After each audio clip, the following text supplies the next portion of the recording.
प्रिय संस्कृत मित्राणि, नमः संस्कृत। आज बाबूराम सक्सेना के अनुसार बहुत बच्चों की मांग थी कि कुछ समाज के टॉपिक क्लियर कर दिए जाएं और भविष्य में यूपी पीसीएस की परीक्षा होने वाली है सितंबर माह में। तो जो पीसीएस की तैयारी करने वाले थे उनकी भी कुछ बच्चों का फ़ोन आया था कि हमें थोड़ा समाज के बारे में कुछ उनकी जो भ्रांतियां हैं उनको पूरा कर दीजिए, या समाज में जो कठिन चीज़ें हैं उनको थोड़ा सा स्पष्टता के साथ बता दीजिए। तो टीजीटी के स्तर पर ही उनका भी स्तर वही होता है। बस यही है कि जब हम लोग किताब में लिख दिया गया कि बाबूराम सक्सेना के अनुसार, बाबूराम सक्सेना की किताब पढ़ लो, यदि सारी चीज़ें समझ में आ जाए तो हमसे बताना। इतना शार्ट दे दिया है। हमने कहा ना, सिद्धांत और लघु सिद्धांत कौमुदी का मिक्स रूप है बाबूराम सक्सेना। माने लघु सिद्धांत कौमुदी से कठिन और सिद्धांत कौमुदी से सरल। यह हम चीज़ें बार बार बताते आते हैं कि यदि आपको व्याकरण पढ़ना है तो आप लघु सिद्धांत कौमुदी का अध्ययन करो। जब उसको पढ़ लोगे आपको सूत्र क्लियर हो जाएंगे। यहाँ पर बाबूराम सक्सेना, आप कभी किताब खोलिएगा यदि आपके पास है, पढ़ेंगे कि यह चीज़ें होने पर नीचे किताब के हर पेज के नीचे सूत्र लिख दिया। अब सूत्र का भाव ही नहीं मालूम है, वह सूत्र करता क्या है, बस बता दिया कि इस सूत्र का यह साधारण अर्थ यही है, ये आएगा तो यह होगा। इस जुगाड़ से आप कभी परीक्षा पास नहीं कर पाओगे। तो आपको समास बाबूराम जो हैं अर्थात इनकी जो संस्कृत व्याकरण प्रवेशिका, इसी के आधार पर पढ़ाया जाएगा। लेकिन इससे इतर उसी समास को जो सूत्रों के द्वारा हल होता है, सिद्धि प्रक्रिया भी बताई जाएगी। सिद्धि प्रक्रिया से क्लियर हो जाएगा कि समास क्यों है, कैसे है, क्यों यहाँ पर आ की मात्रा बढ़ गई, इस सब की चर्चा होती रहेगी। तो आज पहली क्लास है, तो आज समास का थोड़ा सा हम परिचय देंगे। तो उससे पहले हम जो समास यह पढ़ते हैं, कभी कभी यही प्रश्न आ जाता है कि समास में आपको दिख रहा होगा कि सम उपसर्ग है, उसके बाद अश धातु है और उसके बाद घय प्रत्यय है। यही तीन चीज़ें हैं। ये आप सभी कोचिंग की संस्थाओं में ऐसा पाएंगे। समास सम उपसर्ग है, अश धातु है, घय प्रत्यय से मिलकर बना है। अब यहाँ पर कुछ इत संज्ञा करने वाले सूत्र होंगे। जो लोग सिद्धांत कौमुदी पढ़े होंगे, जो व्याकरण के पहले से थोड़े मोड़े जानकार होंगे, वह जानते होंगे कि जो यह प्रत्यय है, प्रत्यय में जो यह घ्या है, यह हलंत्यम सूत्र से इसकी इत संज्ञा होगी। और एक सूत्र आएगा तस्य लोप है। हमने कहा था कि आपको कैसे पता चला सम यस घ्या ये सब अक्षर कैसे चले गए, तो वही चीज़ बताई गई। तो घ्या प्रत्यय में से जो या है, इस या की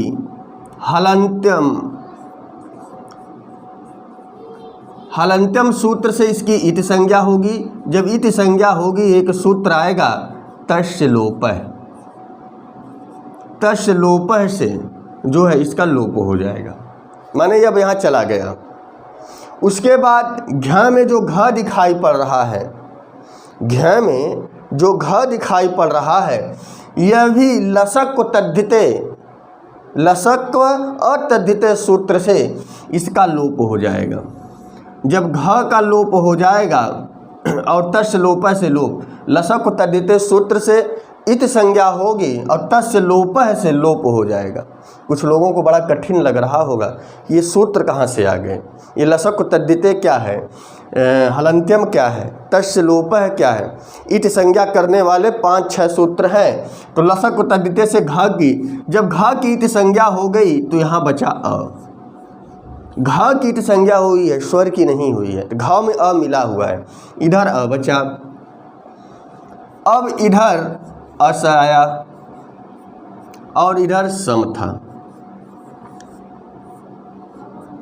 अब इसको जोड़ दीजिए तो स म में अ जुड़ेगा, पूरा म हो जाएगा, और इधर स था ही और इधर अ था। इसको भी जोड़ोगे तो बन जाएगा समस। क्या बनेगा?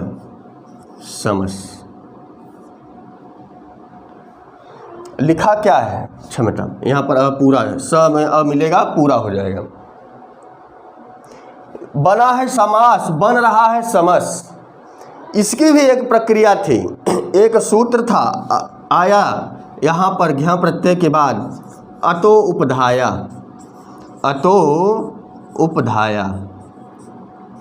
यह सूत्र कहता है कि जिस प्रत्यय में या जिस समासिक शब्द में नित और ऋत,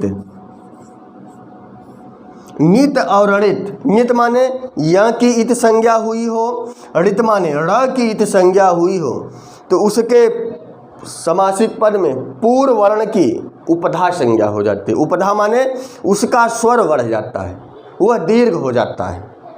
यह सूत्र अतो उपधाया यह बताया कि नित ऋत प्रत्यय वाले शब्दों में जो होता है अच की, अतः माने अच की पू उपधाया, माने जो उपधा संज्ञा है, उपधा संज्ञा पढ़ाई जाएगी। जब व्याकरण हम पढ़ाएंगे वर्ण परिचय तो बताएंगे कि उपधा संज्ञा क्या होती है। तो उपधा संज्ञा की दीर्घ कर देता है, तो उपधा में आ गया, अर्थात यह यहाँ पर इसका दीर्घ कर देगा, यहाँ पर क्या करेगा? दीर्घ कर देगा, तो बन जाएगा समास। क्या बन जाएगा? बन जाएगा समास। जो यह धातु है, धातु की उपधा संज्ञा, हमारे धातु का पहला वर्ण क्या कर देगा? एक मात्रा और बढ़ा देगा, तो बन जाएगा समास। क्लियर हो गया? तो समस जो शब्द हो जाएगा समास, तब जाकर बनेगा हमारा शुद्ध शब्द समास। देखो, और कोचिंग वाले क्या पढ़ाते हैं ये उनकी चीज़ें हैं, हम कैसे पढ़ाते हैं हमारा बस यही एक उद्देश्य होता है कि आप छोटी बातों को पकड़ो। समास की सिद्धि प्रक्रिया बता दी गई, सम अस घ्यं। सम धातु है, क्षमता सम उपसर्ग है, अस धातु है। किसी किसी किताब में लिखा होगा फेंकने के अर्थ में, और किसी किसी किताब में अगर मिला होगा तो वह होता है छेपड़े, छेपड़े अर्थ में है, मैंने फेंकने के अर्थ में। सम अर्श घ्यं, घ्य में हलंत्यम से यह कीत संज्ञा, तस्य लोप से लोप, घ की लसक को तद्धिते से संज्ञा, तस्य लोप से लोप, बचा अ, जो यह अ बचा, और यह नीत था। घ में यह की इंगित संज्ञा, देखो यह की इत संज्ञा हुई है, यह नीत था, इसीलिए धातु की उपधा संज्ञा हो गई। धातु में जो अ था, अस धातु था, वह आ हो गया। जब आ की मात्रा म में मिलेगी तो समा बन जाएगा। क्या बन जाएगा? समा। अब यह अस नहीं, यह आ हो गया, आ जुड़ेगा म में तो बना समास। क्लियर हो गया?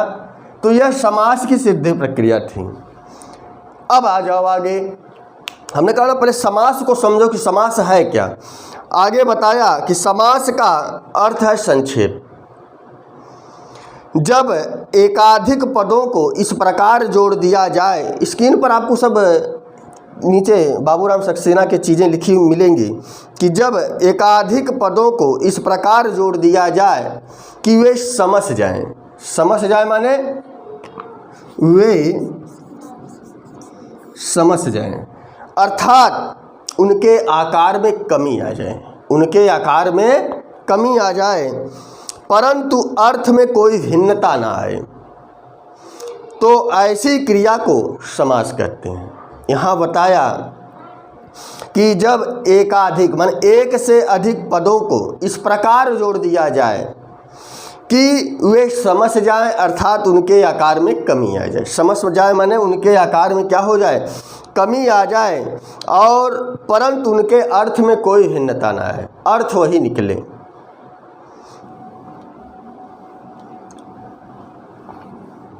अब इसके बाद बाबूराम सक्सेना जी कहते हैं, कुछ उदाहरण देंगे, और उदाहरण दिया उन्होंने कि यहाँ एक उदाहरण दिया, सभायाः पति।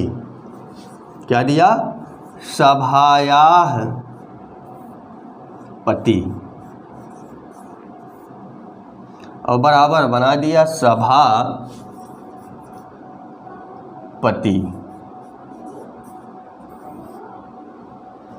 अब यहाँ बता रहे हैं कि जो यह सभायाः पति शब्द है, जो यह सभाया पति शब्द है, इसमें सभाया विभक्ति युक्त है और पति भी विभक्ति युक्त है। विभक्तियों को हटाकर हम लोग समस्त पद बनाते हैं। यहाँ पर वही बताया कि सभापति का वही अर्थ है जो सभायाः पति का है, जो अर्थ इसका है वही अर्थ इसका भी है। और बताया किंतु दोनों साथ कर देने से सभायाः शब्द का जो यह विभक्ति है वह प्रत्यय या का लोप हो जाता है और इस कारण से सभापति सभायाः पति से छोटा हो गया। हमने कहा जिसके आकार में कमी आ जाए और अर्थ भी वही निकले, इसी को समास कहते हैं। और आगे बताया कि जैसे दो शब्दों को जोड़कर समास करते हैं वैसे ही दो से अधिक समास माने समस्त पद भी जोड़े जा सकते हैं। अब थोड़ा सा समझ लें, ये देखिए समास का विग्रह, ये समास का क्या है विग्रह। विग्रह माने होता है अलग अलग, इसमें समासिक पद को अलग अलग कर दिया गया और यह कहलाता है समस्त पद। इसमें विभक्तियां आदि को हटाकर पद को छोटा कर दिया जाता है, इसीलिए यह क्या है समस्त पद। यह है आपका समस्त पद, यह है समास विग्रह, समासिक विग्रह भी कहते हैं। तो विग्रह माने अलग, कि जो समस्त पद है उसको अलग अलग करके विभक्तियां जोड़ देना समास विग्रह कहलाएगा और विभक्तियों को हटाकर शब्द को छोटा कर देना वह समस्त पद कहलाएगा। और आगे बताया यहाँ पर कि जैसे दिया राज्ञः पुरुष है, फिर एक उदाहरण दिए राज्ञः पुरुष है, राज्ञः है पुरुष है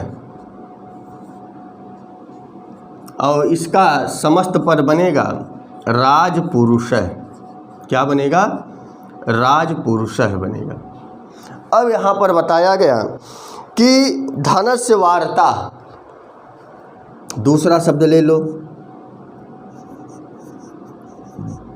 धनस्य वार्ता, यहाँ पर बन जाएगा धन वार्ता, बन गया धन वार्ता। अभी इसके पहले आपने ऊपर पढ़ा था कि वैसे दो या अधिक समास, तो उन्होंने कहा कि दो पद मिलकर भी समस्त पद बन सकते हैं और समस्त पद और दूसरा समस्त पद मिलकर भी एक नया समस्त पद बन सकता है। इसके लिए उन्होंने उदाहरण दिया कि यदि अब ये दोनों जोड़ दिए जाए, राज्ञः पुरुष और धनस्य वार्ता को जोड़ दिया जाए तो बन जाएगा राजपुरुषस्य धनवार्ता। क्या बन जाएगा राजपुरुषस्य। अब देखो राजपुरुषस्य धनवार्ता। इसी तरह आप जब बाणभट्ट का काव्य पढ़ेंगे इसी तरह वह समस्त पद कर करके वाक्य को बहुत एक ही लंबा लंबा वाक्य लिख देते हैं। दो दो तीन तीन लाइनों में एक ही वाक्य रहता है और वह जटिल हो जाता है। इसीलिए समास पढ़ाया गया कि आप उनको अलग कर सको। राजपुरुष है राजा का पुरुष, उसके बाद धनस्य वार्ता धन की वार्ता, षष्ठी विभक्ति है धन की वार्ता। तो जब भी हम समास करेंगे वह समस्त पद बनाएंगे, समास करेंगे तो वह जो समस्त पद बनेगा उसमें से विभक्ति का लोप हो जाता है, उसमें से विभक्ति का क्या हो जाता है लोप हो जाता है। क्लियर हो गया। और आगे बताया कि राजपुरुष धनवार्ता एक समस्त पद बन गया। जब इसको और इसको हमने जोड़ा तो एक जो है समस्त पद बन गया। इस प्रकार कितने ही शब्दों को जोड़कर लंबे लंबे समास बनाए जा सकते हैं, लेकिन संस्कृत साहित्य में किसी किसी ग्रंथ में ऐसे समास हैं जो कई पंक्तियों के हैं। अभी हमने चर्चा की कि जो बाणभट्ट आदि कवि हैं वह इतने बड़े बड़े समास बनाते चले गए कि वह सब आपको लगेगा कि इतनी बड़ी बड़ी जो पंक्तियां हैं, तो कठिनता कहाँ आती? कठिनता आती है समास की जानकारी ना हो। हम अलग अलग कर लें, साधारण सा अर्थ हम उसको निकाल सकते हैं, और इसका अर्थ निकालना कठिन हो जाता है और ग्रंथ जटिल भी हो जाता है। तब जब ग्रंथ ही जटिल करना था तो समास का प्रयोग क्यों किए? समास का प्रयोग इसीलिए किए कम शब्दों में ज़्यादा से ज़्यादा बातों को कहना, इसीलिए लोग समास का प्रयोग करते हैं। आप सभायाः पति से सभापति छोटा है, एक वर्ण कम बोलना पड़ा, और व्याकरणाचार्यों का ये सिद्धांत है कि उन्हें यदि आधी मात्रा बोलनी कम पड़े तो वह पुत्र के पैदा होने जैसा हर्ष मनाते हैं। ये आप जब व्याकरण पढ़ेंगे वहाँ पर आपको दिखाई पड़ेगा। अब आ जाओ उसके आगे, कहा कि किसी समस्त शब्द को तोड़कर, यह समस्त पद है, यह क्या है आपका? समस्त पद है, उसके पूर्व काल का रूप देना विग्रह कहलाता है। हमने कहा धन वार्ता है, अब इसका अर्थ आप क्या निकाल सकते हैं कि ऐसी वार्ता जिसमें धन की बात की गई हो, संबंध बताया गया, धन की चर्चा जिसमें की गई, इसीलिए धन में षष्ठी लग गया और यहाँ वार्ता प्रथमांत था। धन की वार्ता तो धनस्य वार्ता, अर्थात समस्त पद को पूर्व रूप में ला देना ही समास विग्रह कहलाता है। तो समस्त पद का विग्रह कहलाता है। विग्रह का अर्थ ही होता है टुकड़े टुकड़े करना, समस्त शब्द के टुकड़े करके पूर्व रूप ही दिखाया जा सकता है, जो पूर्व रूप है। राजपुरुष कह रहे हैं, राजपुरुष कह रहे हैं, लेकिन जब इसको अलग करेंगे तो राज्ञः पुरुष है, माने राजा का पुरुष, और राजपुरुष माने भी राजा का पुरुष होता है। राज्ञः का अलग अर्थ है, पुरुषः का अलग अर्थ है, दोनों मिलकर एक नया अर्थ दे, राजा का पुरुष। क्लियर हो गया? राजा राजा नहीं रह गया, पुरुष पुरुष नहीं रह गया, दोनों मिलकर एक नया भाव देते, राजा का पुरुष। राजा का पुरुष कौन? कोई मंत्री हो सकता है, कोई नौकर हो सकता है, कोई सेवक हो सकता है, कोई प्रतिहारी हो सकता है, इसीलिए कहा राजा का पुरुष। नहीं तो राज्य का राजा अर्थ ही होगा राजा का, पुरुष का अर्थ होगा पुरुष। लेकिन जब समस्त पद हमने कर दिया तो राजपुरुष माने राजा का कोई पुरुष है, अर्थात कोई मंत्री है, कोई नौकर है। इसी तरह से आप आगे समझते जाइए। इसीलिए यह वह विग्रह है। उदाहरण, धन वार्ता का विग्रह है धनस्य वार्ता। बहुत सरल शब्दों में बाबूराम सक्सेना जी आपको समझा रहे हैं और बताया कि किन शब्दों को कैसे और किनके साथ जोड़ते हैं। इसके सूक्ष्म से भी सूक्ष्म नियम संस्कृत व्याकरणाचार्यों ने बनाए हैं। संस्कृत के जो व्याकरणाचार्य हैं, पाणिनि हैं, पतंजलि हैं, कात्यायन हैं, बहुत सूक्ष्म से सूक्ष्म सूत्रों को बनाए हैं।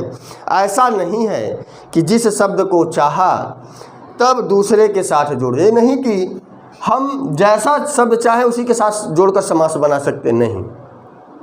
यहाँ बताया कि उदाहरण दिया कि रघुवंश का लेखक कालिदास प्रसिद्ध कवि था। एक उदाहरण के माध्यम से समझा रहे हैं कि रघुवंश का लेखक कालिदास प्रसिद्ध कवि था। इस वाक्य का अनुवाद हुआ रघुवंशस्य।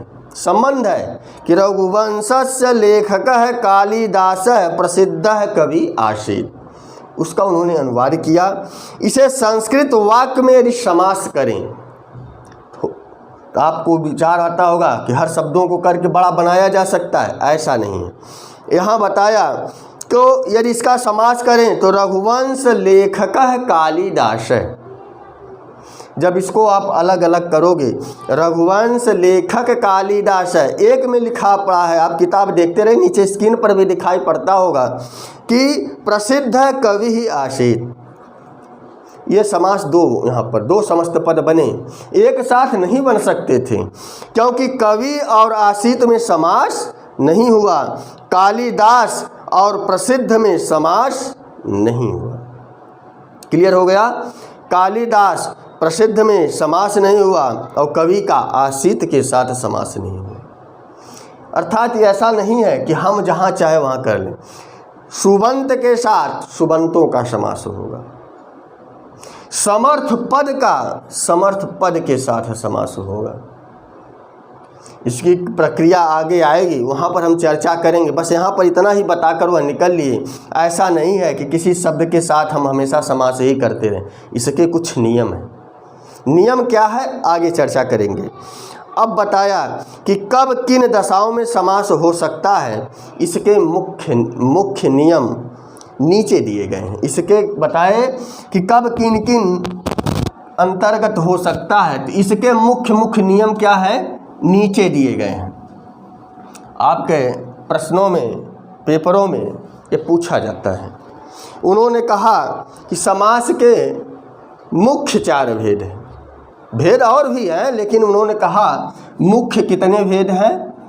मुख्य 4 भेद बताए। मुख्य इन्होंने 4 भेद बताए। कौन कौन सा बताया?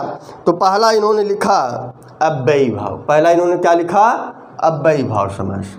पहला इन्होंने बताया अव्ययी।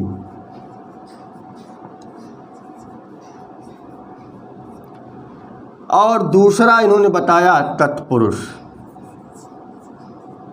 दूसरा इन्होंने बताया अव्ययी भाव समास, दूसरा तत्पुरुष समास, तीसरा इन्होंने बताया द्वंद्व। तीसरा इन्होंने बताया द्वंद्व।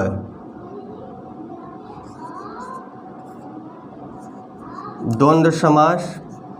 और चौथा इन्होंने बताया बहुव्रीहि।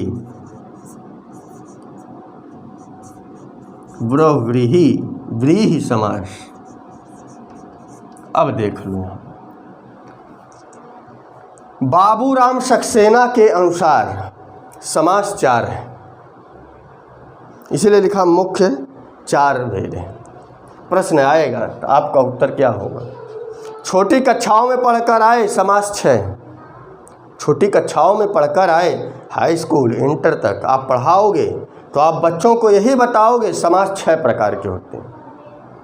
अभी उनको इतना डीपली नहीं पढ़ाना है। ये तो हम इस स्तर पर पढ़ा रहे हैं या पढ़ रहे हो कि यहाँ पर यह बताया गया समास 4 प्रकार के हैं। लेकिन इनके अलावा जो भट्टोजी दीक्षित हैं, पाणिनि हैं, कात्यायन हैं, वरदराज हैं, वरदाचार्य कर लो या वरदराज, यह सब समास के 5 भेद मानते हैं। ये कहते हैं समास पंचधा। समासः पंचधा। इन्होंने अपने सिद्धांत कौमुदी में, लघु सिद्धांत कौमुदी में लिखा है समास पंचधा। समास 5 प्रकार के होते हैं। लेकिन बाबूराम सक्सेना कह रहे हैं कि समास के मुख्य 4 भेद हैं। समय लगेगा। आपको लगता होगा कि बहुत स्लोली पढ़ा। स्लोली नहीं, आपको समझ में, जब तक आप मूल नहीं समझेंगे आगे नहीं चल पाएंगे। आगे बहुत कठिन है। जब हम इसकी सिद्धि प्रक्रिया पढ़ाएंगे, हमने कहा हम सिद्धि प्रक्रिया के साथ बाबूराम सक्सेना पढ़ाएंगे ताकि आपके हृदय में उतरे। तो यहाँ बताया कि समास कितने होते हैं? 4 प्रकार के होते हैं। फिर उन्होंने नीचे लिखा कि तत्पुरुष समास के अंतर्गत 2 प्रसिद्ध समास और हैं। तत्पुरुष समास के अंतर्गत 2 प्रसिद्ध समास और हैं, जिनका नाम है कर्मधारय और द्विगु। इस समास के 2 और इसके अंतर्गत एक आता है कर्मधारय और एक आता है द्विगु। क्लियर हो गया? अब जोड़ा जाए तो इनकी संख्या 6 है। इन्होंने कहा कि मुख्य तो 4 हैं बाबूराम सक्सेना के अनुसार, लेकिन आपके पेपर में प्रश्न बनेगा कि बाबूराम सक्सेना के अनुसार समास कितने हैं, तो आप लिखेंगे 4। और भट्टोजी दीक्षित, पाणिनि, कात्यायन, वरदराज ने लोक सिद्धांत कौमुदी लिखी भट्टोदीक्षित ने सिद्धांत कौमुदी लिखी, पाणिनि ने अष्टाध्यायी लिखी, कात्यायन ने उन अष्टाध्यायी पर वार्तिक लिखा। तो यह जो सब विद्वान थे, व्याकरणाचार्य थे, ये समास को 5 मानते हैं। कभी पूछ रहे वरदराजाचार्य के अनुसार कितने, पाणिनि के अनुसार कितने, भट्टोजी दीक्षित के अनुसार कितने, तो 5। लेकिन पूछते बाबूराम सक्सेना के अनुसार समास के भेद कितने हैं, तो 4, मुख्य 4 हैं।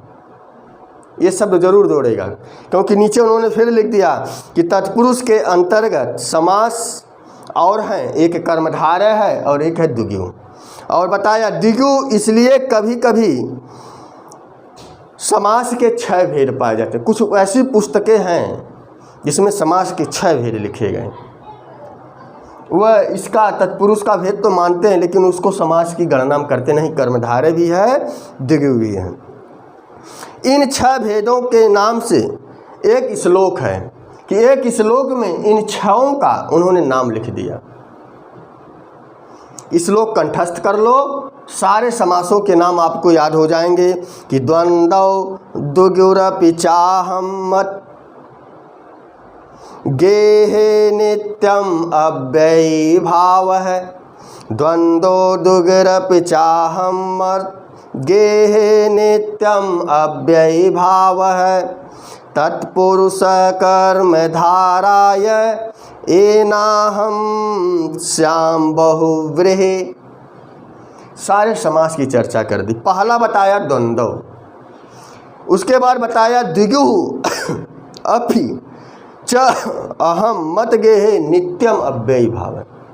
यह एक श्लोक है, और यह जो श्लोक लिखा गया है इसका कुछ अलग अर्थ है। पहले लोग श्लोकों की रचना करते थे तो किसी विद्वान ने ऐसा लिखा कि सारे समासों का नाम भी आ गया और श्लोक का अर्थ बहुत सुंदर था। क्या इसका अर्थ था, तो नीचे बताया कि द्वंद्व कि हम 2 हैं, एक पति और एक पत्नी है, और द्विगु दिया ना, द्विगु अपि गु, तो यह जब इसको अलग अलग करोगे तो गो शब्द से बना है द्विगु। और हमारे पास 2 बैल हैं या 2 गाय हैं, इसीलिए बताया चाहम मत गेहे, इसीलिए मैं हूँ और हमारी पत्नी है, अर्थात द्वंद्व। हम लोग 2 हैं, हमारे घर में 2 बैल भी हैं, इसीलिए अहम मत गेहे, मेरे घर में नित्यम अव्ययी भाव है, हमेशा कम खर्च होता है। लिखा है ना, नित्यम अव्ययी भाव है, हमेशा कम खर्च होता है। अर्थात जब परिवार ही छोटा है, 2 हम हैं, 2 जो है यहाँ पर जानवर हैं, बाकी घर में कोई नहीं रहता, हमारे घर में हमेशा अव्ययी भाव रहता है। व्यय भाव माने ज़्यादा खर्चा होना, अव्ययी भाव माने बहुत कम खर्चा रहता है। इसीलिए तेना हम तत्पुरुष है, माने हे पुरुष कर्म को धारण करो, कर्म को धारण करो, कर्मधारय माने कर्म को धारण करो, अर्थात नौकरी पर आओ, जिससे ए ना हम श्याम बहुव्रीहि, जिससे मैं बहुत धन्य धान्य वाला हो जाऊं। यह इसका अर्थ है। लेकिन उन्होंने समास के शब्दों का ऐसा प्रयोग किया कि 6 समास भी बता दिए और जो उनको कहना था वह भी बता दिए कि हमारे घर में बहुत अव्ययी भाव है, कम खर्च होता है, कम मेहनत है, इसीलिए हे तत्पुरुष, हे पुरुष कर्मधारय, कर्म को धारण करो, हमारे यहाँ नौकरी करो, जिससे तुम भी जो है ये ना हम तुम लोग धन्य धान से खुशी हो जाओ। बहुव्रीहि का अर्थ ही होता है जिसके पास बहुत धान्य हो, धन हो। धान्य माने अनाज हो। पहले जिसके पास बहुत ज़्यादा अनाज होता था, बहुत ज़्यादा गाय होती थी, वही धनवान माना जाता था। क्लियर हो गया। अब आ जाओ आगे दिया समास के 4 भेद। समास में आए हुए दोनों शब्दों की प्रधानता व प्रधानता पर किए गए। यह जो 4 भेद किए गए ना, ये शब्दों की प्रधानता और अप्रधानता पर किए गए कि कौन सा शब्द प्रधान है, कौन सा अप्रधान है। इन्होंने बताया कि अव्ययी भाव समास का प्रथम शब्द प्रायः प्रधान रहता है। इन्होंने बताया अव्ययी भाव समास में प्रथम पद, इसे पूर्व पद भी कह सकते हो, इसे पूर्व पद भी कह सकते हो। क्योंकि बीच में जब समास का प्रयोग होता है तो वहाँ पर हम समस्या में फंस जाते हैं। यह देखिए प्रथम पद है, यह उत्तर पद है। यह क्या है आपका प्रथम, यह है उत्तर। इसे पूर्व पद भी कहेंगे, इसे उत्तर पद कहेंगे।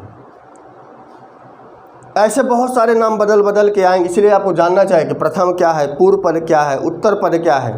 पूर्व पद माने जो अक्षर है, जो पद है, वह पद इसलिए कहते हैं सुप तिङन्तं पदम, जिसमें सुप तिंग आदि प्रत्यय लगे हों वह पद है। और बताया आगे कि अव्ययी भाव समास में प्रथम शब्द प्रायः प्रधान होता है, मुख्य होता है। तत्पुरुष समास में दूसरा, तत्पुरुष समास में दूसरा पद प्रधान होता है या उत्तर पद प्रधान होता है। या तो उत्तर पद प्रधान, उत्तर पद माने चाहे दूसरा पद या उत्तर पद, दोनों एक ही हैं। और आगे बताया कि द्वंद्व में प्रायः दोनों, द्वंद्व में पूर्व पद भी और उत्तर पद भी क्या होते हैं, प्रधान होते हैं, मुख्य होते हैं। और लास्ट में बताया ब्रह्मही में दोनों में से एक की भी प्रधानता नहीं रहती, इसमें कोई पद प्रधान नहीं होता, कोई पद प्रधान नहीं होता। जब कोई पद प्रधान नहीं होगा तो समस्या आ गई कि दोनों मिलकर किसी तीसरे पद का विशेषण बनते हैं। दोनों शब्द मिलकर किसी तीसरे पद का विशेषण बनेंगे, विशेषता बताएंगे। क्लियर हो गया कि जो मुख्य चार भेद किए गए वो शब्दों की प्रधानता और अप्रधानता पर किए गए, और सारा शास्त्र शब्दों पर ही टिका है। शब्द के द्वारा ही हम अलंकार को निर्धारित करते हैं, शब्द के द्वारा ही हम जो है शब्दों के हाव भाव से, शब्दों की व्यंजकता से हम उसके लक्षण को व्यक्त करते हैं कि यह कौन सा काव्य अधम है कि उत्तम है।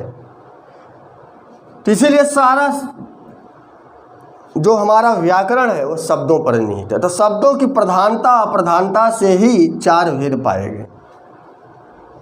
एक बताया जिसमें प्रथम पद प्रधान होगा, पूर्व पद प्रधान होगा, वह अव्ययी भाव होगा। जो दूसरा पद प्रधान होगा वह तत्पुरुष समास होगा। जो तीसरा होगा वह आपका दोनों पद प्रधान करेगा था, द्वंद्व समास होगा। जो चौथा प्रकार है वह कोई पद प्रधान नहीं होता, दोनों पद मिलकर किसी एक का विशेषण बनते हैं। विशेषता बताएंगे, उस व्यक्ति में, उस वस्तु में ऐसी विशेषता पाई जाती है। क्लियर हो गया। तो यह समास का कुछ छोटा सा परिचय रहा। वीडियो भले बड़ी है लेकिन इसके बाद भी आप देखेंगे बाबूराम सक्सेना डायरेक्ट लिख दिए अव्ययी भाव समास। डायरेक्ट ही उन्होंने लिख दिया कि अब हम समास में पहले समास की चर्चा करेंगे अव्ययी भाव समास। गलत। आपको बताना पड़ेगा कि अव्ययी भाव समास में जो सूत्र प्रयोग होंगे इनकी सिद्धि प्रक्रिया क्या है। तो अव्ययी भाव समास को पढ़ाते हुए जैसे ही समाप्त होगा उसके अंदर जो शब्द आएंगे उसकी हम सिद्धि प्रक्रिया भी पढ़ाएंगे। सिद्धि प्रक्रिया में कुछ सूत्र आपको बताएंगे, जैसे कृत तद्धित समासाश्च, अव्ययी भावः, अव्ययी भावश्च, दोनों अलग अलग सूत्र हैं। अव्ययी भाव दूसरे अध्याय के पहले पाद का चौथा या पांचवा सूत्र है, और अव्ययी भाव दूसरे पाद के पहले पाद का 14वां सूत्र है या 15वां सूत्र है। एक अव्ययी भाव करता है, दूसरा नपुंसक लिंग बनाता है। अव्ययी भावश्च सूत्र क्या करता है, नपुंसक लिंग बनाता है। तो इसकी चर्चा अगले वीडियो में होगी, इसलिए कहते हैं वीडियो को पूरा देखो।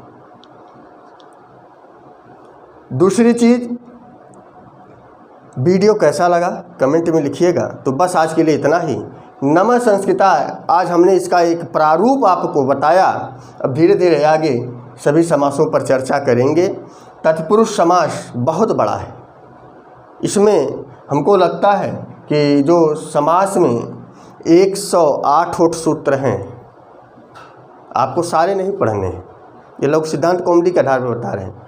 70 सूत्र, 70 से 75 सूत्र केवल तत्पुरुष समास में, सबसे बड़ा समास यही है। तो अव्ययी भाव, द्वंद्व, बहुव्रीहि, कर्मधारय, द्विगु, इसको पढ़ाने में समय नहीं जाएगा, एक एक दिन का टॉपिक है, 1 से 2 दिन। तो तत्पुरुष को हटा दिया जाए तो 5 दूना 10 दिन में आपका समास खत्म। लेकिन ये तत्पुरुष समास आपको कम से कम 6 से 7 दिन, 8 दिन, 9 दिन लेगा, क्योंकि तत्पुरुष समास में भी समास हैं, नेत तत्पुरुष, प्रादि तत्पुरुष, उपपद तत्पुरुष, बहुत सारे भेद हैं। सबसे बड़ा तत्पुरुष समास है, इसीलिए इसमें 70 सूत्र हैं। 108 में से 70 निकाल दीजिए तो बचे आपके 30, 38 सूत्रों में 5 समास हैं। अकेले 70 सूत्र तत्पुरुष समास लेके बैठा है। तो इसीलिए ये सब जानकारियाँ आपको धीरे धीरे मिलती है जब आप पढ़ोगे। हमने कहा कि हम जब भी बताते हैं, सर जी बाबूराम सक्सेना कब पढ़ा रहे हैं, बाबूराम सक्सेना कब पढ़ा रहे हैं, पढ़ लो बाबूराम सक्सेना, समझ में आ जाए तो बताना, जुगाड़ की पढ़ाई है। बस यह है कि सामान्य जानकारी इसमें दे दी गई है कि यह शब्द अंत में आएंगे तो ये होगा, उससे काम नहीं चलेगा, शब्द बच जाएगा कहीं पर। ये प्रथम दृष्टिया एक पहचान बता दी कि ये शब्द आए, यह नीचे सूत्र लिखे हैं, लोक सिद्धांत कौमुदी के सूत्र लिखे हैं, लेकिन उसका उन्होंने व्याख्या नहीं किया कि क्या होता है इसमें। तो क्लास कहीं लंबी ना हो जाए, बातें समझ रहे हैं तो लोगों तक शेयर कीजिए। तो बस आज के लिए इतना ही। नमः संस्कृताय, शुभ संध्या, शुभ रात्रि।